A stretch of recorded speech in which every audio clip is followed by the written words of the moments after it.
Hello అందరికీ welcome back to my channel cabs little world. ఏంటి పూజ సామాన్ అంతా డబ్బాలో సదిరేస్తున్నా అనుకుంటున్నారా? దుర్గా నవరాత్రులు చేస్తాం కదా, పంతులు గారు లిస్ట్ ఇచ్చారనమాట. సో నా దగ్గర ఏమైతే ఉన్నాయో అవన్నీ తీసి పెట్టుకుంటే లేనివి కొని తీసుకొచ్చుకోవచ్చు కదా అని సదిరాను అనమాట. సో ఇంకా లేనివి ఏదైతే ఉన్నాయో దానికోసం వెళ్ళి గ్రాసరీస్ ఫస్ట్ తీసేసుకొని దెన్ పూజ స్టోర్కి వెళ్ళి పూజ ఐటమ్స్ కూడా తీసేసుకున్నాం.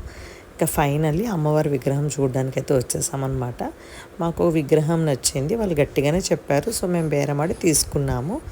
ఓకే, మంచి ప్రైస్కి వచ్చిందనమాట. ఫైనల్లీ అమ్మ వస్తుంది. సో దేవీ నవరాత్రులు మీరు కూడా నాతో కలిసి చేసుకుందాం, అందరం కలిసి చేసుకుందాం, అందరు బాగుండాలి, అందరిలో మేము ఉండాలి. ఫైనల్లీ అమ్మనైతే తీసుకెళ్ళిపోతున్నాము.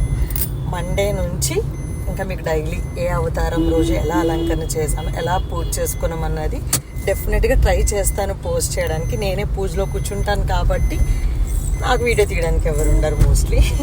సో చూస్తాను, ఎంతవరకు వీలైతే అంతవరకు మీకు అప్డేట్ అవ్వడానికి అయితే చూస్తాను. చాలా అంటే చాలా ఎమోషనల్గా హ్యాపీగా అయితే ఉంది. ఫైనల్లీ అమ్మ ఇంటికి వస్తుంది. అమ్మని ఇంటికి తీసుకెళ్ళి పెట్టేసుకొని ఇంకా పూజా విధానం ఇవన్నీ స్టార్ట్ చేసుకొని మండే నుంచి మీకు అప్డేట్ ఇస్తాను.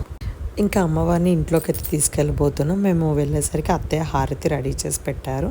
ఇంకా అమ్మవారికి హారతి ఇచ్చి ఇంటికి అయితే తీసుకొని వచ్చాం. అమ్మవారు ఫస్ట్ టైం మన ఇంటికి వస్తుంది కాబట్టి ఇంకా అమ్మకి హారతి ఇచ్చుకొని వెల్కమ్ అయితే చెప్పాం. మండే పూజలు అయితే స్టార్ట్ అవుతాయి. I'm so happy. చూడాలి ఎలా జరుగుతుందో, అమ్మ మనతో ఎలా చేయించుకుంటుంది అనేది. Stay tune for more vlogs. Thank you, bye.